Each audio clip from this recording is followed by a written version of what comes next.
കർക്കിടക മാസം ആയുർവേദ ചികിത്സയുടെ ഒരു പ്രധാനപ്പെട്ട സമയമായി പലപ്പോഴും കണ്ടുവരുന്നുണ്ട്. അപ്പോൾ ഈ മാസത്തിന് എന്താണ് അങ്ങനെ ആയുർവേദ ചികിത്സയ്ക്കും അത് നമ്മുടെ ശരീരത്തിൽ ഉണ്ടാക്കുന്ന മാറ്റങ്ങൾക്ക് എന്തെങ്കിലും പ്രത്യേകമായ കാരണങ്ങളുണ്ടോ? നമസ്കാരം. അതൊരു പ്രധാനപ്പെട്ടൊരു ചോദ്യമാണ്. നമ്മൾ സാധാരണ ഋതുചര്യ എന്നാണ് ആയുർവേദത്തിൽ പറയുന്നത്. ശരിക്കും ഒരു ഋതു എന്ന് പറയുന്നത് 2 മാസങ്ങൾ കൂടുന്നതാണ് ശരിക്ക് ഒരു ഋതു എന്ന് പറയുന്നത്. അത് നമുക്ക് 6 ഋതുക്കളാണ്. അപ്പോൾ 12 മാസം, 2 മാസങ്ങൾ കൂടുന്ന 6 ഋതുക്കളാണ് നമുക്ക് ആയുർവേദത്തിൽ പറഞ്ഞിരിക്കുന്നത്. അത് ശിശിരം, വസന്തം, ഗ്രീഷ്മം, വർഷം, ശരത്ത്, ഹേമന്തം. ഇതിൽ നമുക്ക് 2ആയിട്ട് തരംതിരിച്ചിട്ടുണ്ട് ആയുർവേദം. അത് ആദാനകാലമെന്നും വിസർഗകാലമെന്നും ആണ് തരംതിരിച്ചിരിക്കുന്നത്. അത് നമ്മൾ പ്രകൃതിയിലുണ്ടാകുന്ന വ്യത്യാസത്തിനനുസരിച്ച് അതിന് ഉത്തരായന കാലമെന്നും ദക്ഷിണായന കാലമെന്നും പറയും. അപ്പോൾ ഉത്തരായന കാലം പൊതുവെ ആദാനകാലം, അതായത് ശരീരത്തിൽ നിന്ന് നമ്മുടെ ബലത്തെ അല്ലെങ്കിൽ ദ്രവാംശത്തെ, ജലാംശത്തെ വലിച്ച് എടുക്കുന്ന കാലം പ്രകൃതി. അപ്പോൾ പ്രകൃതിയിൽ തന്നെ നമ്മളുടെ ജലാശയങ്ങളും മറ്റുമൊക്കെ ഉണങ്ങിപ്പോകുന്ന അല്ലെങ്കിൽ വറ്റിപ്പോകുന്ന 3 ഋതുക്കൾ. അത് ശിശിരം, അത്തരൊരു പ്രക്രിയ ശരീരത്തിലും നടക്കുന്നുണ്ട്. കാരണം അതാണ് അടിസ്ഥാനപരമായ സിദ്ധാന്തമാണല്ലോ. പ്രകൃതിയും ശരീരവും ഒന്നു തന്നെയാണ്, ഭൗതികമാണ്. അത് പാഞ്ചഭൗതികം. അതെ അതെ അതെ. അല്ലെങ്കിൽ ആയുർവേദത്തിലെ ഒരു സംഹിതയിൽ പറഞ്ഞിരിക്കുന്നത്, ശരീരത്തിൽ കൃത്യമായി ചരക സംഹിതയിൽ പറഞ്ഞിരിക്കുന്നത്, നമ്മുടെ ശരീരത്തിൽ എന്തെല്ലാം ഭാവവിശേഷങ്ങളുണ്ടോ അതെല്ലാം പ്രപഞ്ചത്തിലുണ്ട്. പ്രപഞ്ചത്തിലുള്ള ഭാവവിശേഷങ്ങളെല്ലാം ശരീരത്തിലും ഉണ്ട്. അതും ഇതും സമ്പൂർണ്ണം തന്നെയാണ്. അത്ര സമാനമാണ് ഇത്. 2 പാഞ്ചഭൗതികങ്ങളാണ്, പഞ്ചഭൂതങ്ങളാൽ നിർമ്മിതമായിട്ടുള്ളതുമാണ്. അപ്പോൾ പ്രകൃതിയിൽ നടക്കുന്ന മാറ്റങ്ങളെല്ലാം ശരീരത്തിലും സ്വാഭാവികമായി നടക്കുന്നുണ്ട്. അതേ പ്രക്രിയ തന്നെ നടക്കുന്നുണ്ട്. അപ്പോൾ ശരിക്കിത് ബലം വരുന്നു എന്നാണ്. കാരണം ബലത്തിൻ്റെ അടിസ്ഥാനം തന്നെ ജലമാണല്ലോ, ശരീരത്തിൻ്റെ ബലം. അപ്പോൾ ശരിക്കും ആയുർവേദത്തിൽ കഫം എന്ന് പറയുന്നത്, കഫം എന്ന വാക്ക് കേന ജലേന ഫലതി ഇത് കഫാന്ന. കഫം എന്ന വാക്കുണ്ടാകുന്നത് തന്നെ ക എന്ന് പറയുന്നത് ഉദകം എന്നുള്ള ആണ് ക വരുന്നത്. ആ ജലത്താൽ ഫലനം ചെയ്യുന്നത്, അത് എന്തോ അതാണ് കഫം എന്നാണ്. അപ്പോൾ ഈ കഫമാണ് പ്രാകൃതസ്തു ബലം ശ്ലേഷ്മാന്ന. ബലം എന്ന് പറയുന്നത് പ്രാകൃതാവസ്ഥയിലിരിക്കുന്ന അല്ലെങ്കിൽ പ്രകൃതിഭൂതമായ അബ്നോമലാവാത്ത കഫത്തിനെ തന്നെയാണ് ബലം, സന്തുലിതമായ കഫത്താവസ്ഥയാണ് ബലം എന്ന് പറയുന്നത്. അപ്പോൾ അത് നമ്മളുടെ സൈറ്റോപ്ലാസത്തിൻ്റെയൊക്കെ ഒരു വളരെ ഹെൽത്തി ആയിട്ടുള്ള ഒരു അവസ്ഥ. അത് നമ്മുടെ കോശങ്ങളിലും അല്ലെങ്കിൽ എക്സ്ട്രാ സെല്ലുലാർ ഫ്ലൂയിഡും ഒക്കെയാണല്ലോ നമ്മുടെ ജീവൻ്റെ അടിസ്ഥാന ഘടകം എന്ന് പറയുന്നത്. അപ്പോൾ അതിൻ്റെ വളരെ സന്തുലിതമായിട്ടുള്ള എല്ലാ പോഷകങ്ങളും ചേർന്ന് ഇണങ്ങി നിൽക്കുന്ന ഇലക്ട്രോലൈറ്റ് ബാലൻസും ന്യൂട്രീഷണൽ ബാലൻസും എല്ലാം ഉള്ള ഒരു സൈറ്റോപ്ലാസ്മിക് ബാലൻസിനെയാണ് നമ്മൾ കഫം എന്ന് പറയുന്നത്. അപ്പോൾ അത് ഏറ്റവും ഉത്കൃഷ്ടമായി ശരീരത്തിലുണ്ടാവുന്നത് ഈ പറയുന്ന കാലഘട്ടങ്ങളിലാണ്. അപ്പോൾ ഈ ആദാനകാലത്തിന് ശേഷം വിസർഗകാലം തുടങ്ങുന്നത് വർഷം കൊണ്ടാണ്. അത് സുശ്രുത സംഹിതയിലൊക്കെ പറയുന്ന ഒരു രസകരമായ കാര്യമുണ്ട്. അതായത് ദക്ഷിണ ഭാരതത്തിലും ഉത്തര ഭാരതത്തിലും ഋതുക്കൾക്ക് വ്യത്യാസമുണ്ടെന്ന് ഒരു മതം സുശ്രുത സംഹിതയിൽ പറയുന്നുണ്ട്. അതായത് ദക്ഷിണ ഭാരതത്തിൽ മഴയ്ക്ക് പ്രാധാന്യം. ഇപ്പോൾ 2 ഋതുക്കൾ മഴയ്ക്ക് വേണ്ടിയിട്ട്, അത് പ്രാവൃട്ടെന്നും വർഷമെന്നും.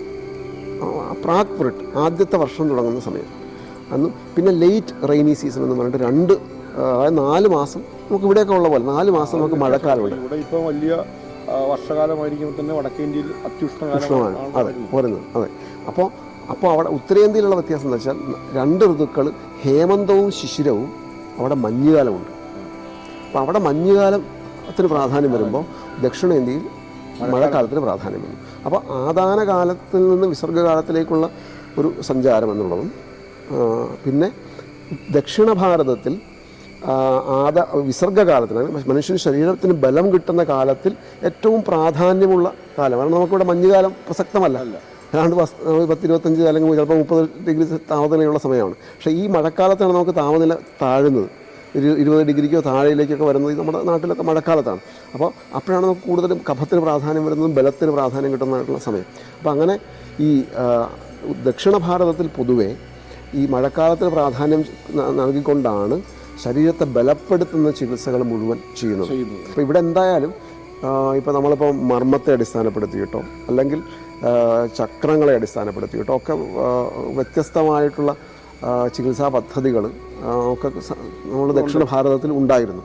ഒരുപക്ഷെ കേരളത്തിലെ ആയുർവേദത്തിൻ്റെ ഒരു പ്രാധാന്യം തന്നെ ഈ മലയാളം ഉണ്ടായ പോലെ, അതായത് തമിഴും സംസ്കൃതവും ചേർന്ന് മണിപ്രവാളമുണ്ടായി, ആ മണിപ്രവാളത്തിൽ നിന്ന് മലയാളമുണ്ടായി എന്ന് പറയുന്ന ആ ഭാഷയാണല്ലോ ഒരു സംസ്കാരത്തിൻ്റെ ഉരുത്തിരിവിനെ കാണിക്കുന്നത്. നമ്മുടെ സംസ്കാരം എന്ന് പറയുന്നത് തന്നെ ഒരു പക്ഷേ നമ്മുടെ പ്രധാനപ്പെട്ട ഭൂവിഭാഗങ്ങളൊക്കെ തന്നെ സമുദ്രം മാറി ഉണ്ടായതുകൊണ്ട് പിന്നീട് ആര്യന്മാരും ദ്രാവിഡന്മാരും ഒരേപോലെ ഈ ദേശത്തേക്ക് വരികയും ഇത് ആര്യ ദ്രാവിഡ സംസ്കാരത്തിൻ്റെ ശാസ്ത്രങ്ങളുടെയും സങ്കലന ഭൂമിയാകുകയും മാറുകയും ചെയ്യുന്നൊരു പ്രക്രിയയുണ്ട്. അപ്പോൾ ഇതിനകത്ത് നമുക്ക് വൈദ്യത്തിൽ വളരെ വ്യക്തമായി കാണാം. നമ്മുടെ വൈദ്യഗ്രന്ഥങ്ങളിലൊക്കെ ദ്രാവിഡ ആര്യ സങ്കലനത്തിന് ശരിക്കും കർക്കിടക ചികിത്സയുടെ ഒരു സമ്പ്രദായം എന്ന് പറയുന്നത് ശരിക്കും ദ്രാവിഡ വൈദ്യത്തിൻ്റെ സമ്പ്രദായം തന്നെയാണ്. കാരണം ദക്ഷിണേന്ത്യനായിട്ടുള്ള സമ്പ്രദായമാണ്. ഈ പറഞ്ഞ ഇല്ല എന്ന സമ്പ്രദായമില്ല. അത് ഈ പറയുന്നത് കാരണം ദക്ഷിണേന്ത്യയിലാണ് ഈ മഴയ്ക്ക് പ്രാധാന്യം വരുന്നത്. നമുക്ക് ആദാനകാലത്ത് വിസർഗകാലത്ത് ഏറ്റവും അധികം ബലം കിട്ടുന്ന കാലം ഇത് തന്നെയാണ്. അപ്പോൾ അങ്ങനെയുള്ള നിരവധി നമുക്കിവിടെ മഞ്ഞുകാലമില്ല, അവരെ പോലെ സ്നോയിങ് അല്ല നമുക്ക് മഞ്ഞുകാലത്ത് ഇല്ല. ഇവിടെ ചെറിയൊരു മൂടൽമഞ്ഞ് ഉണ്ടാവുന്നു എന്നുള്ളതല്ലാതെ ശരിക്കും മഞ്ഞുകാലത്തിൻ്റെ അല്ലെങ്കിൽ ഈ ഹേമന്ത ശിശിരങ്ങളുടെ ഋതു സ്വഭാവം പറയുമ്പോൾ ശരിക്കും മഞ്ഞ് വീഴുക, മഞ്ഞ് മൂടുക എന്നുള്ളതൊക്കെയാണ് പറയുന്നത്. ആ അവസ്ഥ നമുക്കില്ല. സ്നോയിങ് അല്ല നമ്മളുടെ. അപ്പം അങ്ങനെ കൂടുതൽ താപനില താഴുകയും ബലമുണ്ടാവുകയും ചെയ്യുന്ന ഒരു സീസൺ എന്ന് പറയുന്നത് വർഷകാലം തന്നെയാണ്. പിന്നെ അത് ഇപ്പം ഋതുവിൻ്റെ സ്വഭാവം പറയും. എങ്ങനെയാണ് ഒരു ഋതു വന്നു എന്ന് മനസ്സിലാക്കുന്നതെന്ന് അഷ്ടാംഗ സംഗ്രഹത്തിൽ പറയുമ്പോൾ മാസരാശി സ്വരൂപാഖ്യം ഋതവോ യത് ലക്ഷണത്രയം എന്ന് പറയുന്നുണ്ട്. യഥോത്തരം ഭജേത് ചര്യാം എന്ന് പറയുന്നത്. അതായത് 3 ലക്ഷണങ്ങളെ കൊണ്ടാണ് ഒരു ഋതുവിനെ മനസ്സിലാക്കേണ്ടത്. അത് മാസത്തെ കൊണ്ടും രാശിയെ കൊണ്ടും ലക്ഷണങ്ങൾ സ്വരൂപത്തെ കൊണ്ടും സ്വരൂപത്തെ കൊണ്ടും അത് രാശിസ്വരൂപത്തെ കൊണ്ടും ഋതുസ്വരൂപത്തെ കൊണ്ടും. ഇപ്പം നേരത്തെ പറഞ്ഞു ഇപ്പം മഴ പെയ്യാൻ തുടങ്ങിയാലേ വർഷ ഋതു പൂർണ്ണമായിട്ടാവുള്ളൂ. അത് ആ മാസമായതുകൊണ്ടോ ആ രാശി ആയതുകൊണ്ടോ ആവുന്നില്ല. കർക്കിടക രാശിയിലേക്ക് സൂര്യൻ വരുന്ന സമയം അപ്പോൾ അത് ആ രാശിയുടെ സ്വഭാവമാണ്. ഇന്നിപ്പോൾ രാശി ശരിക്കും പറഞ്ഞു കഴിഞ്ഞാൽ രാശി എന്ന് പറയുന്ന ഒരു നക്ഷത്ര രാശികളാണല്ലോ. അപ്പോൾ നമ്മളൊരു 360 ഡിഗ്രിയിൽ ഭ്രമണപഥത്തിൽ ഭൂമി കറങ്ങുമ്പോൾ അതിനെ 12 ഡിവൈഡ് ചെയ്ത് കഴിഞ്ഞാൽ അതിന് ഒരു രാശി എന്ന് പറയുന്നത്. ആ ഓരോ രാശിയിലേക്കും ഭൂമി ചലിക്കുമ്പോൾ ഭൂമി ഒരു നക്ഷത്ര രാശിയോട് എക്സ്പോസ് ചെയ്യുക. വേറെ മിൽക്കി വേസിനെ പറ്റിയാണ് നമ്മൾ സംസാരിക്കുന്നത്. ആ രാശികളുടെ സ്വഭാവമാണ് ആ സമയത്ത് ഭൂമിയെ സ്വാധീനിക്കുന്നത്. അപ്പോൾ ആ രാശിയിലേക്ക് അപ്പോൾ അതിൻ്റെ ഒരു എക്സ്പാൻഷൻ എന്ന് വേണം ശരിക്കും പറഞ്ഞാൽ കർക്കിടക ചികിത്സ. കീടരാശി കൂടെയാണ്. കീടരാശിയാണ്. അത് മോശമാണ്. പക്ഷേ ജലരാശി ആയതുകൊണ്ടും ചന്ദ്രന് അധികം പ്രാധാന്യം വരുന്നൊരു രാശി ആയതുകൊണ്ടും ഈ നേരത്തെ പറഞ്ഞ പോലെ നനവ് ആണല്ലോ ജീവൻ എന്ന് പറയുന്നത്. അങ്ങനെ 3 ദോഷങ്ങളും കോപിക്കുന്ന ഒരു കാലമാണ് ഈ മഴക്കാലം. അതിൻ്റെ തുടക്കം എന്നുള്ള നിലയ്ക്ക് അല്ലെങ്കിൽ അതിന് ശക്തമായ ഒരു കാലം എന്നുള്ള നിലയ്ക്ക് കർക്കിടകത്തിന് അങ്ങനത്തെ ഒരു പ്രാധാന്യം. അപ്പോൾ ശരീരത്തെ സംരക്ഷിക്കേണ്ട ഒരു കാലമാണ്. ദോഷങ്ങളെല്ലാം കോപിക്കുന്ന കാലമാണ്. അഗ്നി മോശമാവുന്ന കാലമാണ്. അപ്പോൾ ആദാനഗ്ലാനോപുഷാം അഗ്നി സന്നോപി സീതന. ആദാനകാലത്ത് ശരീരം ശോഷിച്ചു, അതോടെ അഗ്നി ശോഷിച്ചു. അതിൻ്റെ കൂടെ ഈ വെള്ളവും കൂടെ വരുമ്പോൾ പിന്നെ ഒന്നും കൂടെ അഗ്നി കെട്ട്. അപ്പോൾ പ്രകൃതിയിലെ ത്രിദോഷങ്ങൾ കോപിക്കുകയും അതുപോലെ തന്നെ ശരീരത്തിലെ ദോഷങ്ങൾ കോപിക്കുകയും അഗ്നി മാന്ദ്യം ഉണ്ടാകുകയും ചെയ്യുന്നതുകൊണ്ടായിരിക്കും ദീപന ഔഷധങ്ങളും ആണ് ഏറ്റവും പ്രധാനമായിട്ടുമാണ്. ഭജേത് സാധാരണം സർവം ഊഷ്മണസ്തേജനം ജയത് എന്നുള്ള സാമാന്യ വിധി ഇതാണ്. ഭജേത് സാധാരണം സർവം. അത് എന്താണ് കർക്കിടകകാലത്ത് ഏറ്റവും അടിസ്ഥാനപരമായി ചെയ്യേണ്ടതെന്ന് വെച്ചാൽ സാധാരണമായതെല്ലാം സേവിക്കുക. സാധാരണ എന്ന വാക്കിൻ്റെ അർത്ഥം ത്രിദോഷങ്ങളെയും ശമിപ്പിക്കുന്നതെന്നാണ്. 3 ദോഷങ്ങളെയും ശമിപ്പിക്കുന്നത് മാത്രമേ സേവിക്കാവൂ. വാദത്തിനോ പിത്തത്തിനോ കഫത്തിനോ നല്ലത്, പക്ഷേ മറ്റൊരു ദോഷത്തിന് മോശമായത് പാടില്ല. അപ്പോൾ വളരെ ശ്രദ്ധിച്ച് ഭക്ഷണം. ഇപ്പോൾ നമ്മളിപ്പം വളരെ മോശമായിട്ട് ഇപ്പോൾ ഉദാഹരണത്തിന് ചക്കയൊക്കെ നമ്മൾ അനാവശ്യമായി പ്രൊമോട്ട് ചെയ്യും. എന്ത് കാര്യത്തിനാണെന്ന് അറിയാൻ പാടില്ല. പക്ഷേ വളരെ ദോഷമായിട്ടുള്ള വളരെ വാതകോപം ഉണ്ടാക്കുന്നൊരു സാധനമാണ് ചക്ക. ചക്ക നമ്മൾ ഒരുപാട് ചക്ക ഒരു വലിയ കൺകണ്ട ഔഷധമായിട്ട് പ്രൊമോട്ട് ചെയ്യുകയാണ്. ഞാനിപ്പോൾ നമ്മുടെ ക്ലിനിക്കിൽ എത്രയോ രോഗികളെ ഒരുതരം എമർജൻസി പോലെ ആൾക്കാരെ ഈ ചക്കയുടെ ഉൽപ്പന്നങ്ങൾ കഴിച്ചിട്ട് കൊണ്ടുവന്നിട്ടുണ്ടെന്ന് അറിയാമോ? കാരണം ഈ വായു അങ്ങോട്ട് കോപിക്കണം. പ്രത്യേകിച്ച് ഈ കാലത്ത് ഈ ചക്ക കുരുവൊക്കെ അങ്ങോട്ട് വറുത്തൊക്കെ കഴിച്ചിട്ടൊക്കെ ഉണ്ടെങ്കിൽ പല രീതിയിൽ പ്രയോഗിക്കുമല്ലോ. അതുണ്ടെങ്കിൽ വളരെ ദോഷമാണ്. അപ്പോൾ നമ്മൾ വളരെ ശ്രദ്ധിക്കേണ്ട. പ്രത്യേകിച്ച് വാദദോഷത്തെ ഒട്ടും ചലഞ്ച് ചെയ്യാൻ പാടില്ലാത്തൊരു കാലഘട്ടമാണ് വർഷം. അപ്പോൾ അതാണ് ഒരു ദോഷത്തെയും കോപിപ്പിക്കാത്ത തരത്തിലുള്ള ആഹാരം ശ്രദ്ധിച്ച് കഴിക്കേണ്ടതും ഊഷ്മണസ്തേജനം അഗ്നിയെ വർദ്ധിപ്പിക്കുന്നതുമായിട്ടുള്ള ആഹാരം കഴിക്കും. ഇതാണ് അടിസ്ഥാനപരമായിട്ടുള്ള ചികിത്സ. ഈ ദീപനശക്തി വർദ്ധിപ്പിക്കാനുള്ള ഔഷധങ്ങൾ കർക്കിടകത്തിൽ പ്രധാനമാണല്ലോ. അതെ. അതോടൊപ്പം തന്നെ ഈ മറ്റ് അഭ്യംഗം അതുപോലുള്ള ചികിത്സകൾ വരുന്നത്. അതെ, അത് ശരിക്കും ത്രിദോഷങ്ങളൊക്കെ പ്രത്യേകിച്ച് വാദത്തിന് ശമിപ്പിക്കാൻ വേണ്ടിയിട്ടാണ് അഭ്യംഗം പോലുള്ള. അത് നമ്മളുടെ ഇവിടെ നമ്മുടെ ആശുപത്രിയിൽ കർക്കിടകത്തിൻ്റെ ഭാഗമായി ചികിത്സ ചെയ്യുമ്പോൾ എന്തായാലും നമ്മൾ ഒരു ദിവസമെങ്കിലും വയറിളക്കും. അല്ലാതെ നേരിട്ട്. അപ്പോൾ നമ്മൾ സാധാരണ നമ്മളുടെ പാക്കേജുകൾ തുടങ്ങുന്നത് ഉദ്വർത്തനം വെച്ചിട്ടായിരിക്കും. ഡ്രൈ ആയിട്ടുള്ള പൊടികൾ, മരുന്നുകൾ ഉണക്കി പൊടിച്ച ചൂർണ്ണങ്ങൾ വെച്ചിട്ടുള്ള ഉദ്വർത്തനം അല്ലെങ്കിൽ പൊടിത്തിരിവ് ഉപയോഗിച്ചിട്ടായിരിക്കും. കാരണം ഈ മുമ്പ് പറഞ്ഞ കാരണം കൊണ്ട് ദ്രവാംശം കൂടി നിൽക്കുകയാണ്. നേരിട്ട് നമ്മൾ തൈര് അതിന് ശരീരത്തിൽ വലിച്ചെടുക്കുന്നതിന് വേണ്ടിയാണ് ഈ പൊടികൾ ഉപയോഗിക്കുന്നത്. അതെ ഉപയോഗിക്കുന്നത്. അതിൻ്റെ കൂടെ സ്റ്റീം ബാത്ത് കുറിച്ച് ശരീരത്തിൽ നിന്ന് വിയർപ്പിച്ച് ശരീരത്തിൽ നിന്ന് ദ്രവാംശത്തെ ആദ്യം ഒന്ന് വെളിയിലേക്ക് കളയും. അതിന് ശേഷമാണ് നമ്മൾ ഒന്ന് വയറിളക്കും. അതിനുശേഷമാണ് നമ്മൾ അഭ്യംഗം. വയറിളക്കുന്നത് കൊണ്ട് ഈ വിഷവിമുക്തമാക്കുക, ശരീരത്തിൽ അധികമായ ദ്രവാംശത്തെ വെളിയിലേക്ക് കളയുക. പിത്തവും കഫവും ദ്രവമാണ്. അതിൻ്റെ കൂടെ വാദത്തെയും. ഇപ്പോൾ ദോഷങ്ങളെ ശോധനം ചെയ്യുക, ശരീരം അമിതമായി കോപിച്ച് നിൽക്കുന്ന ദോഷങ്ങളെ വെളിയിലേക്ക് കളയുക. അതിനുശേഷമാണ് നമ്മൾ അഭ്യംഗാദികളായിട്ടുള്ള ശരീരത്തിലെ വാദത്തിനെ ശമിപ്പിക്കുന്ന രൂപത്തിലുള്ള ചികിത്സകൾ ചെയ്യുന്നത്. അത് ഈ കാലത്തിൽ വിസർഗ സ്വഭാവത്തിലാണ്. ശരീരത്തിനെ പോഷിപ്പിക്കുക, ശരീരത്തിന് ബലം കൊടുക്കുക, രസായന സ്വഭാവത്തിലേക്ക് ആണ് അത്തരത്തിലുള്ള ക്രിയകളൊക്കെ തന്നെ വരുന്നത്. അപ്പോൾ ഈ രോഗങ്ങൾ, ഇപ്പോൾ നമ്മൾ പ്രത്യേകിച്ച് രോഗങ്ങളൊന്നും ഇല്ലാത്ത ആളുകൾക്കും ഈ കർക്കിടക മാസത്തിൽ ഇത്തരം ചികിത്സകൾ പൊതു ആരോഗ്യ സംരക്ഷണത്തിന് വളരെ വളരെ നല്ലതാണ്. പ്രത്യേകിച്ച് മുമ്പ് സൂചിപ്പിച്ചതുപോലെ കാലാവസ്ഥാ വ്യതിയാനവും അന്തരീക്ഷ മലിനമായിരിക്കുന്ന അവസ്ഥയും ഒക്കെ ഉള്ളിടത്തോളം കാലം ഇതേ മാലിന്യങ്ങളും അസന്തുലിതാവസ്ഥയും നമ്മുടെ ഉള്ളിലും ഉണ്ട്. ഇത് പലതരത്തിലുള്ള രോഗങ്ങൾക്കും കാരണമാണ്. അപ്പോൾ ഇതിനെ ശരീരത്തെ ശുദ്ധീകരിച്ച് ധാതുക്കളെ ബലപ്പെടുത്തുന്നതിന് വേണ്ടിയിട്ടുള്ള ഒരു സുവർണ അവസരമാണ് ഈ കാലമെന്ന്, കർക്കിടക കാലമെന്ന് പറയുന്നത്, മഴക്കാലം എന്ന് പറയുന്നത്.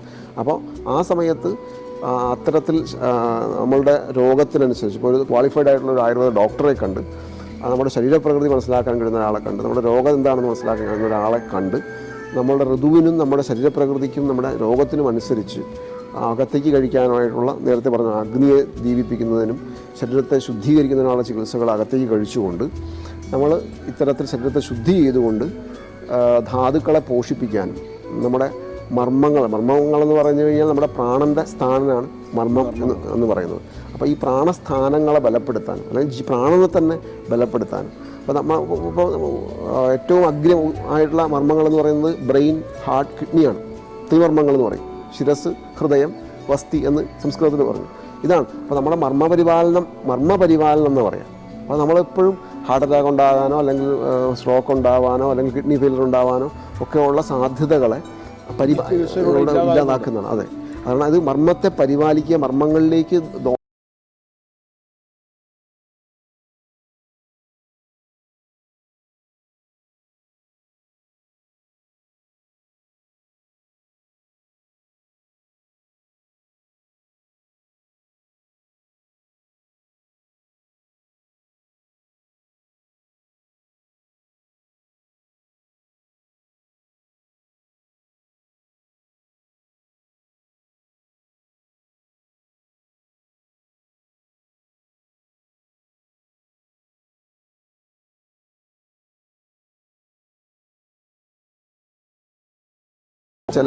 കേടുപാടുകൾ നീക്കം ചെയ്യാനും, അതുപോലെ തന്നെ ഇപ്പോൾ ഉദാഹരണത്തിന് അത്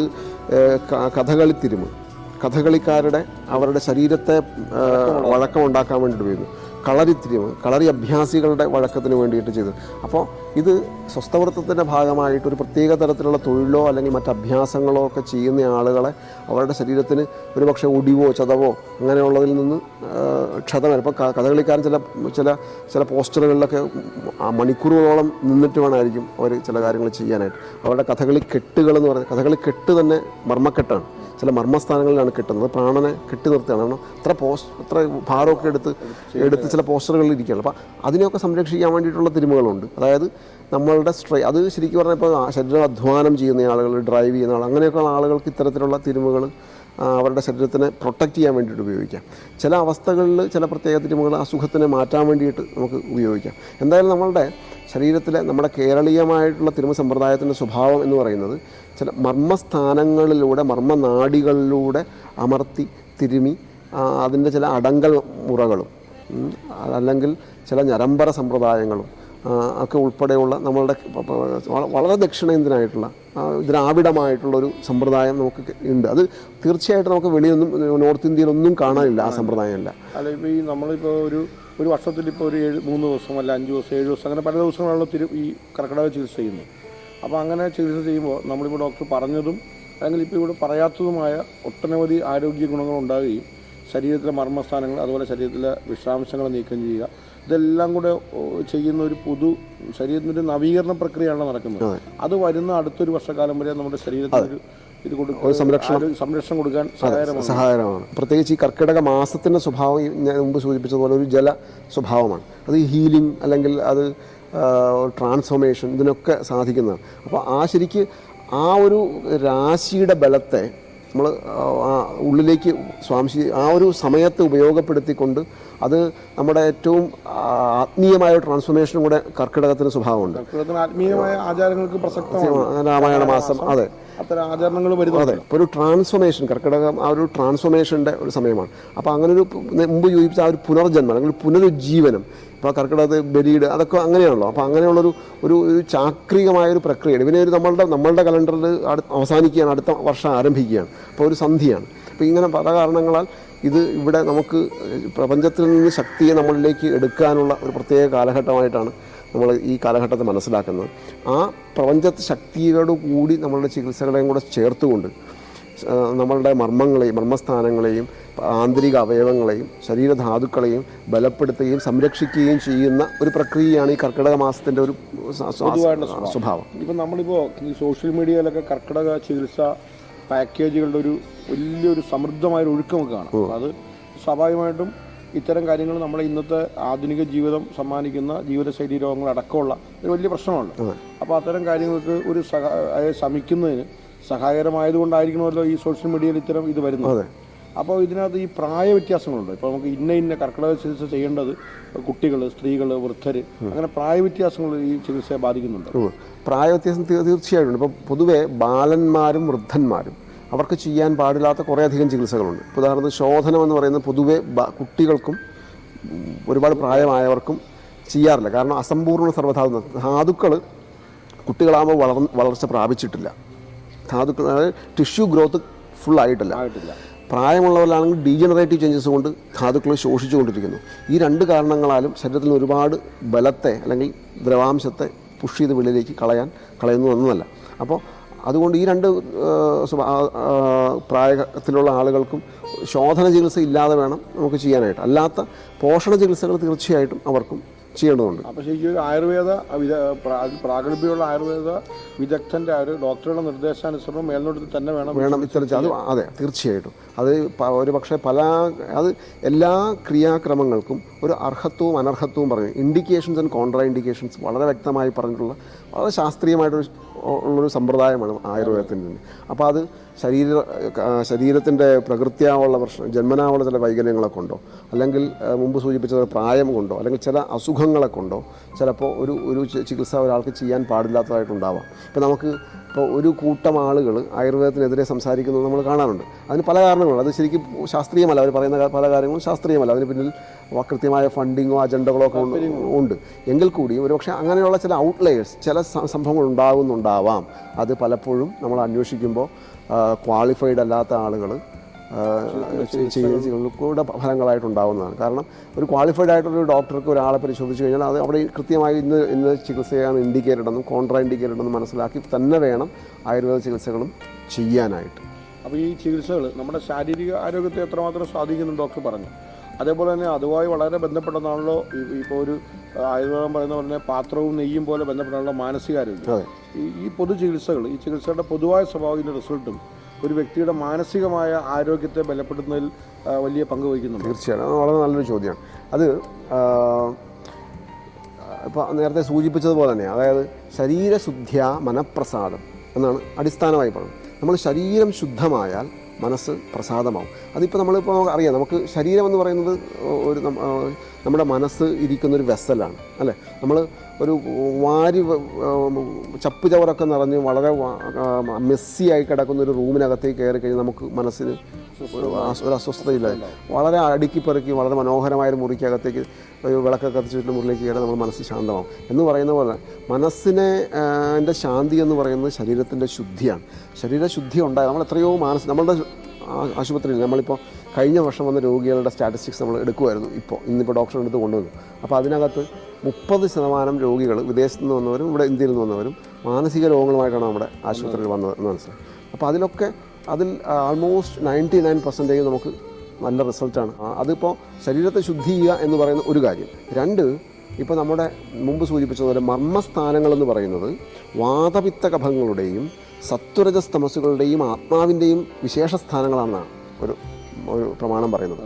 അപ്പോൾ നമ്മൾ മർമ്മത്തെ, പ്രത്യേകിച്ച് ശിരസിലും ഉരസിലുമൊക്കെയുള്ള മർമ്മങ്ങളെ നമ്മൾ മാനിപ്പുലേറ്റ് ചെയ്യുന്ന സമയത്ത്, അല്ലെങ്കിൽ അതിനുള്ള അടങ്കൽ മുറകളോ അല്ലെങ്കിൽ അതിനുള്ള പ്രതിക്രിയകളോ ഒക്കെ നമ്മൾ ചെയ്യുന്ന സമയത്ത് വളരെ വ്യക്തമായി മാനസികമായിട്ടുള്ള വ്യത്യാസങ്ങൾ വരുന്നതാണ്. ചിലർ പൊട്ടിക്കരയുന്നത് കാണാം. അപ്പോൾ അവരുടെ ഉള്ളിലുള്ള സ്ട്രെസ് എല്ലാം വെള്ളിലേക്ക് വരുന്നത് കാണാം. നമുക്ക് ചില മർമ്മങ്ങളിൽ നമ്മൾ ചില വിധികൾ ചെയ്യുമ്പോൾ അല്ലെങ്കിൽ മർമ്മ ചികിത്സകൾ ചെയ്യുമ്പോൾ ചില രോഗികൾ പൊട്ടിക്കരയുന്നത് കാണാറുണ്ട്. അതൊക്കെ അതിൻ്റെ ഒരു പോസിറ്റീവ് ചേഞ്ചാണ്.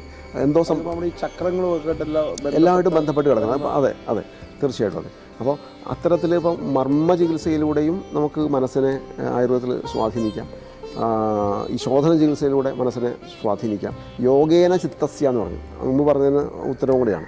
അപ്പം യോഗയാണ് ശരിക്കും ചിത്തത്തിൻ്റെ ചികിത്സ. പതേന വാചാം മലം ശരീരസ്യ ച വൈദ്യകേന എന്ന് പറഞ്ഞു. വൈദ്യൻ ചികിത്സിക്കുന്നത് ശരീരത്തെയാണ്. ഇപ്പോൾ ശരിക്ക് ഇപ്പോൾ പ്രാണായാമം എന്ന് പറഞ്ഞാൽ അപ്പം തന്നെ മൈൻഡിലാണ് ആക്ട് ചെയ്യുന്നത്. പ്രാണായാമം, യമനിയമം എന്ന് പറഞ്ഞാൽ മനസ്സിനെ യമിക്കുകയും നിയമിക്കുകയും ചെയ്യുകയാണ്. പ്രാണായാമം അതെ, പ്രത്യാഹാരം അതെ, ധാരണ. അപ്പം ശരിക്കും യോഗത്തിൻ്റെ അഷ്ടാംഗങ്ങളും മനസ്സിനെയാണ് ചികിത്സ തന്നെയാണ്. അപ്പോൾ ശരിക്കും നമ്മൾ മനോമയ കോശത്തെ അതെ തീർച്ചയായിട്ടും മനോമയ കോശം തന്നെയാണ് അവിടെ. ശരിക്ക് പലപ്പോഴും ആയുർവേദ ഗ്രന്ഥങ്ങളിലും ഒക്കെ പ്രാണായാമത്തിലേക്കൊക്കെ റെഫറൻസുകൾ കാണാം. ആസ്മയിൽ പ്രാണായാമത്തിൻ്റെ ഒരു ശ്വാസരോഗത്തിന് ഒരു റെഫറൻസ് വരുന്നുണ്ട്. അപ്പോൾ നമ്മളും പ്രായോഗികമായിട്ട് അങ്ങനെ അത്തരത്തിലുള്ള മാനസിക വൈകല്യങ്ങൾ ചികിത്സിക്കുന്ന സമയത്ത് ഈ പ്രാണായാമങ്ങളെയോ യോഗയുടെ മറ്റ് അഷ്ടാംഗങ്ങളെയോ നമ്മൾ ആശ്രയിക്കാറുണ്ട്.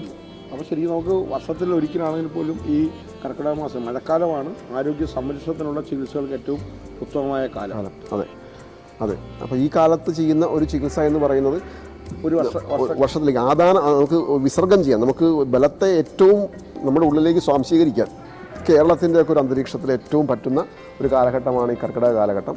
അപ്പോൾ അത് നമുക്ക് ചികിത്സയ്ക്കായി കഴിവതും നമ്മുടെ പൊതുജനങ്ങൾക്ക് ഉപയോഗപ്പെടുത്തക്ക രൂപത്തിൽ വിവിധ പാക്കേജുകളായിട്ട് നമ്മളത് ചെയ്യുന്നുണ്ട്, അവൈലബിൾ ആക്കുന്നുണ്ട്. അപ്പോൾ നമുക്ക് വന്ന് ചെയ്ത് ഇപ്പോൾ ആശുപത്രിയിൽ വന്ന് ചെയ്തു പോകുന്നത് പോലെ തന്നെ ചെയ്യാനുള്ള സംവിധാനങ്ങളും ഉണ്ട്. അതെ. അപ്പോൾ എപ്പോഴും നമ്മളൊരു നമ്മളുടെ ഏതെങ്കിലും ഒരു ഡോക്ടറിനെ, എന്നെ തന്നെയാണെന്നില്ല പല ഡോക്ടർമാരുടെ, ഡോക്ടർ ആരോമലുണ്ട്, ഡോക്ടർ സംയുക്ത സജിയുണ്ട്, അവരെ ആരെങ്കിലും ഒരു വൈദ്യനെ കണ്ട് അവരൊന്ന് പരിശോധിച്ച് അതിനനുസരിച്ചിട്ട് വന്ന് പോയി ചെയ്യാവുന്ന അവസ്ഥകളാണെങ്കിൽ തീർച്ചയായിട്ടും നമുക്ക് എപ്പോഴും നമ്മുടെ ഉദ്ദേശം കോസ്റ്റ് കുറയ്ക്കുക എന്നുള്ളത് തന്നെയാണ്. പക്ഷേ ആരോഗ്യ പ്രശ്നങ്ങളുള്ളവർക്ക് കഴിവതും താമസിച്ച് ചെയ്യുന്നതായിരിക്കും നല്ല ഉത്തമം. അതെ. അപ്പോൾ നമ്മുടെ ആഹാരം നമുക്ക് തന്നെ ഇവിടെ സ്വന്തമായിട്ടുള്ള ആയുർവേദ വിധിപ്രകാരം ഉണ്ടാക്കുന്ന ഔഷധങ്ങളുണ്ട്, ആഹാരമുണ്ട്. അപ്പോൾ ഇതെല്ലാം സേവിച്ചുകൊണ്ട് ഈ ഒരു അന്തരീക്ഷം, നമ്മുടെ ഈ ഒരു അന്തരീക്ഷം ഇവിടെ 2 നേരം അഗ്നിഹോത്രം പോലെയുള്ള നടക്കുന്ന സ്ഥലമാണ്. അതിന് ആ അന്തരീക്ഷത്തിൽ അതിൻ്റെ ഒരു എനർജിയുണ്ട്. അപ്പോൾ അവിടെ ഒന്ന് താമസിച്ച് ആ ചികിത്സകൾ ചെയ്യുന്നത് അതിൻ്റേതായിട്ടൊരു ഗുണവും തീർച്ചയായിട്ടും ഉണ്ടാവും.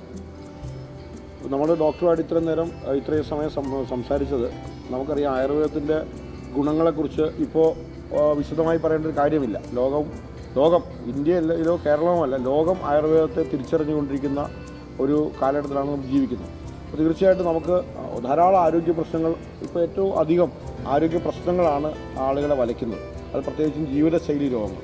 അപ്പോൾ അതിനെല്ലാം പ്രതിരോധിക്കാനും നമുക്ക് എന്തുണ്ടായാലും ശരീരമാദ്യം ഖലുധർമ്മ സാധന എന്നാണ്. അപ്പോൾ എന്തുണ്ടായാലും ചോരുണ്ടെങ്കിലേ ചിത്രം എഴുതാൻ കഴിയും. അപ്പോൾ ചോരിനെ സംരക്ഷിക്കുക എന്നുള്ളതിന് ഏറ്റവും വലിയ പ്രാധാന്യം കൊടുക്കുന്നുണ്ട്. ഇപ്പോൾ യോഗയിലായാലും തന്ത്രവിദ്യയിലായാലും ആയുർവേദത്തിലായാലും എല്ലാറ്റിലും നമ്മൾ ഏറ്റവും അധികം പ്രാധാന്യം കൊടുക്കുന്നത് ശരീരത്തിൻ്റെ ആരോഗ്യ സംരക്ഷണത്തിനാണ്. ആ ശാരീരിക ആരോഗ്യവുമായിട്ട് അഭേദ്യമായി ബന്ധപ്പെട്ടിരിക്കുന്ന ഒന്നാണ് മാനസിക ആരോഗ്യം ഡോക്ടർ പറഞ്ഞു. അപ്പോൾ തീർച്ചയായിട്ടും നമുക്ക് ഏതാനും ദിവസങ്ങൾ, ഇപ്പോൾ 5 ദിവസമോ 7 ദിവസമോ അത് ഡോക്ടറുമായി കണ്ട് ഓരോരുത്തരുടെയും ശാരീരിക പ്രകൃതി അത്രയും സമയമെങ്കിലും നമ്മുടെ ആരോഗ്യത്തിന് വേണ്ടി മാറ്റിവെക്കുന്നത് ദീർഘകാലം ആരോഗ്യത്തോടെ ജീവിച്ചിരിക്കുന്ന അത്രയും കാലം ആരോഗ്യത്തോടെ ജീവിച്ചിരിക്കാൻ ഏറ്റവും പ്രയോജനപ്രദമാകും എന്നുള്ളതാണ് കർക്കിടക ചികിത്സയുടെ, ആരോഗ്യ ചികിത്സയുടെ ഏറ്റവും സാധാരണമായ ഉള്ളടക്കം.